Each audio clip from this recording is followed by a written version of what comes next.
नमस्कार दोस्तों, स्वागत है आपका हमारे चैनल युवा न्यूज पर। आज हम बात करेंगे जापान में तेजी से घटती जनसंख्या के बारे में, इसके कारणों, असर और सरकार के उपायों पर। क्या जनसंख्या में गिरावट वास्तव में चिंता का कारण है या एक नए अवसर की शुरुआत? आइए इस मुद्दे को विस्तार से समझते हैं। जापान में जनसंख्या तेजी से कम हो रही है। जापानी प्रधानमंत्री फूमियो किशिदा ने कहा है, देश में तुरंत कदम उठाने होंगे क्योंकि स्थिति जापान की जनसंख्या दुनिया में सबसे तेजी से घट रही है। जापान की जनसंख्या 2008 से घट रही है। 2050 तक न केवल जापान बल्कि 55 से अधिक देशों की जनसंख्या में गिरावट आने की उम्मीद है। 4 दिसंबर 2023 को एक भावनात्मक भाषण में उत्तर कोरियाई नेता किम जोंग उन ने देश की महिलाओं से अधिक बच्चे पैदा करने का आग्रह किया। इसी तरह जुलाई में जापानी सरकार ने देश की जन्म पर खतरनाक आंकड़ों का खुलासा किया, जो दर्शाता है कि 2005 में पैदा हुई 42% जापानी महिलाएं निसंतान रह सकती हैं। 2022 में देश में केवल 747 बच्चे पैदा हुए। जन्म दर में गिरावट और जनसंख्या में गिरावट का यह रुझान उत्तर कोरिया या जापान तक ही सीमित नहीं है। संयुक्त राष्ट्र के अनुमानों से पता चलता है कि कई उच्च आय वाले देशों को निकट भविष्य में जनसंख्या में गिरावट का सामना करना पड़ेगा। जापान और जनसंख्या में गिरावट का सामना कर रहे कई अन्य देश इन जनसांख्यिकीय अनुमानों को चिंताजनक रुझान के रूप में देखते हैं, जिन पर तत्काल कार्रवाई की आवश्यकता है। लेकिन वास्तव में वे जनसंख्या में गिरावट से इतने भयभीत क्यों हैं?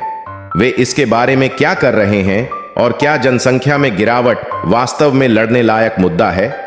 जापान की जनसंख्या में गिरावट के पीछे मुख्य कारण शहरीकरण है, जो आमतौर पर जन्म दर को दबा देता है। जापान के शहरी इलाकों में, बल्कि यूरोप और अमेरिका के कई हिस्सों में भी कई ऐसे कारक हैं जो बच्चों के पालन पोषण को हतोत्साहित करते हैं, जिसमें काम के घंटे, उच्च जीवन यापन लागत और सीमित चाइल्ड केयर विकल्प शामिल हैं। शहरों में रहने वाली महिलाएं अक्सर करियर बनाने और परिवार पालने के बीच एक मजबूत समझौता समझती हैं। खासकर जापान में, जो बच्चों के पालन पोषण के लिए दुनिया का तीसरा सबसे महंगा देश है। चीन और दक्षिण कोरिया के बाद जोड़े परिवार बनाने के बजाय अपने करियर को प्राथमिकता देते हैं। 2008 से जापान की जनसंख्या लगातार घट रही है और कम हो रही है। यहां कुछ आंकड़े आपको दिखाते हैं कि जापान की कुल जनसंख्या 2050 तक घटकर 104.9 मिलियन हो सकती है और 2060 तक 87 मिलियन तक भी कम हो सकती है। जापान की जनसंख्या गिरती जा रही है और वर्तमान में 167 मिलियन पर है। जापान में बुजुर्गों की आबादी बढ़ी है और बढ़ रही है। जापानी जीवन शैली पर दुनिया भर में चर्चा होती है क्योंकि जापानियों की औसत आयु 84 साल है, जो दुनिया से सबसे ज्यादा है। लगभग 1/3 जनसंख्या 29.8% 65 वर्ष या उससे अधिक आयु की है, जो 36.5 मिलियन लोगों के बराबर है। 15% लोग 75 वर्ष से अधिक उम्र के हैं। 1987 मिलियन लोग 10% 80 से अधिक हैं। 168 लोग 1500 व्यक्तियों में से एक से अधिक 100 वर्ष से अधिक उम्र के हैं। अनुमान है कि 2060 तक 29.9% जनसंख्या 65 वर्ष या उससे अधिक आयु की होगी। घटती आबादी को सिकुड़ती अर्थव्यवस्था और धीमी होती आर्थिक वृद्धि से जोड़ते हैं, जो दुनिया भर के कई देशों में दिखाई देने वाले असंतुलित वृद्धावस्था निर्भरता अनुपात की ओर इशारा करते हैं। वास्तव में अधिक बुजुर्गों और कम श्रम शक्ति वाली घटती आबादी किसी देश की सामाजिक सुरक्षा प्रणाली पर दबाव डाल सकती है। कम कार्यबल का मतलब है कम आयकर राजस्व, जबकि स्वास्थ्य देखभाल, बुजुर्गों की देखभाल और पेंशन के लिए सार्वजनिक व्यय बढ़ता है। साथ ही स्वास्थ्य देखभाल श्रमिकों की आवश्यकता भी होती है। असंतुलित वृद्धावस्था निर्भरता अनुपात का मूल कारण 1950 के दशक में वैश्विक बेबी बूम है। उस समय पैदा हुए कई बच्चे अब कार्यबल छोड़ रहे हैं और सेवानिवृत्त हो रहे हैं। फिर भी 2060 में जब बेबी बूम पीढ़ी के अधिकांश लोग गुजर चुके होंगे, तो असंतुलन के बराबर होने की उम्मीद है। जैसा कि जापान के मामले में अपनी जनसांख्यिकीय चुनौतियों का समाधान करने के लिए जापानी सरकार ने बच्चों की भविष्य रणनीति नीति के तहत कई जन्म संबंधी नीतियों का अनावरण किया है, जिसका उद्देश्य 2060 तक जनसंख्या को लगभग 100 मिलियन पर स्थिर करना है।